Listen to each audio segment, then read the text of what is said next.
আসসালামু আলাইকুম, কেমন আছেন সবাই? আশা করি ভালো আছেন। চলেন ঘরে থাকা মশলা দিয়ে সহজ উপায়ে একটা তেহারির রেসিপি করি। সেটা হচ্ছে জয়ফল, জয়ত্রী, তেজপাতা, লবঙ্গ, গোলমরিচ, দারচিনি, এলাচ এবং সাথে নেবেন কিছু 2 চিমটি পরিমাণে কাঁচা জিরা, যেটা আমার এখানে প্লেটে দেখা যাচ্ছে না, আমি পরে অ্যাড করেছি, ভুলে গিয়েছিলাম।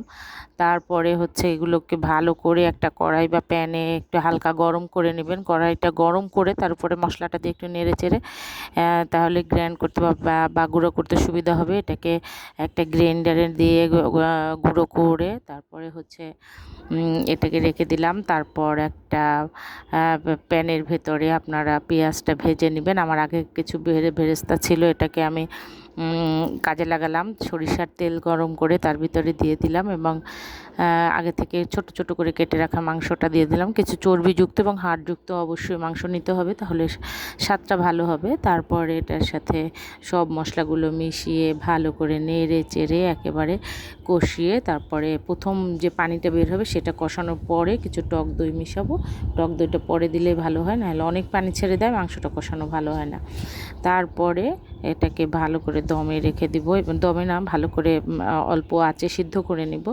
এবং যথেষ্ট সিদ্ধ হওয়ার পরে তারপর কোনো পানি কিন্তু এখানে অ্যাড করতে হয় না, টক দই এবং মাংসের পানিতেই কিন্তু এটা হয়ে যায়।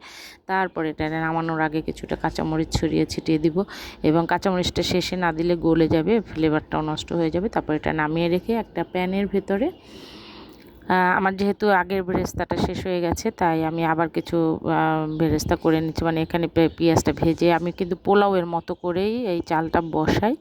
আপনারা এটা কেউ কেউ গরম পানির মধ্যে দিয়ে দেন, কিংবা কেউ কেউ হচ্ছে অন্যভাবে করেন। আমি এভাবে করতেই পছন্দ করি। তো সব কিছু পোলাওয়ের মতো করে আদা বাটা, তারপরে হচ্ছে যা যা দেই পোলাওয়ের মধ্যে, গরম মশলা দিয়ে এটাকে ভেজে তারপরে সে কষিয়ে রাখা মাংসটা দিয়ে ভালো করে নেড়ে চেড়ে গরম পানি এবং পর্যাপ্ত লবণ দিয়ে, মানে পরিমাণ মতো লবণ দিয়ে পর্যাপ্ত গরম পানি দিয়ে এটা ভালো করে দমে রেখে দিব। এবং প্রায় 15 মিনিট বা 20 মিনিট পরেই দেখা যাবে এটা সুন্দর একটা ফ্লেভার আসবে। এবং অল্প কিছু হচ্ছে বেরেস্তায় উপরে ছিটিয়ে দিব। তারপরে এটার সাথে আরও কিছু একদম কাঁচা যে সরিষার তেল, যেহেতু আমি সরিষার তেল দিয়ে এটা করেছি, তাই সরিষার তেল কয়েক ফোঁটা ছিটিয়ে দিব। একদম কিন্তু পারফেক্ট একটা রেসিপি হয়ে যাবে।